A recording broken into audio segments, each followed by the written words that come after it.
Okay, so I wrote a few of the events on the board. So we know that they said that R was rain, so the probability of R is 30%. They said that W was wind, so the probability of wind is 40%. And then they said either rain or wind was 46%. So either or should be the indication to you that they're talking about union. So R union W is 46%. So you should immediately be able to recognize that this is a Venn diagram problem. The reason why is because you have two events and they told you the union between them. So those three pieces of information right there immediately indicate Venn diagram problem. So if you know, so let's go and fill in the Venn diagram the way we did in part 1. So if you know that the union, so these three parts combined are 46%, you can immediately figure out that the outside must be 0.54%, because the total of this union and the outside must equal 1. So this is 54%, now we need to do the hard part, figuring out the inside part. So let's figure out the crescents and the intersection. So they told us that the union was 46%. If we subtract away the entire circle of R, 36%, we find the crescent of W to be 16%. And then we do the same thing on this side. So we subtract away the W from the union, and we get 0.06%. Whoopsie, that's not right. 0.06%. Okay, so if you know that this plus this needs to equal 46%, this and this is 22%. Therefore, to get to 46%, you need to do 0.24 as the intersection.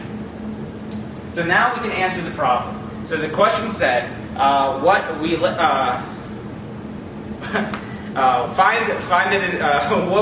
the Dude, you're fine. Like I can cut that easily. Oh, you can? Okay. Yeah. So the problem says, what would be your new estimate for the chance of rain?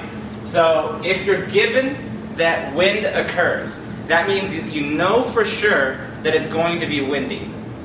So what you're given, the way you should look at this problem is you should look at it like this. You're given wind and you're looking for what is the probability of rain. So another way to think about this is if you look outside and you see that it's windy, what is the change in the probability, the chances of it being rainy? So using our conditional probabilities, let's go ahead and break this up. R intersect W, first intersect the second, all over the probability of the second. And I should be putting probabilities in here to be technically correct. And now we've kind of already solved all of this. We know what the intersection is, 0.24. And we know what the probability of W is, 0.4. So that right there is the answer to the question. R given W, what is the probability? You do this math and you actually get the answer. So let's talk about independence then, because that's another major concept that we can apply to this. So what does independence mean? Independence means that the first event has, if the first event occurs, that has no effect on the probability of another event occurring. So if you have those two events and the first one occurs, then no matter what happens with the first event, the second event should remain with the same probability of occurring. If that is not true, then they're not independent. So just like we talked about in video 1, the formulas for independence that you should know in this event would be R given W. You can do W given R as long as you do the formula correctly, it doesn't matter. But let's do R given W in this case. So we break this up.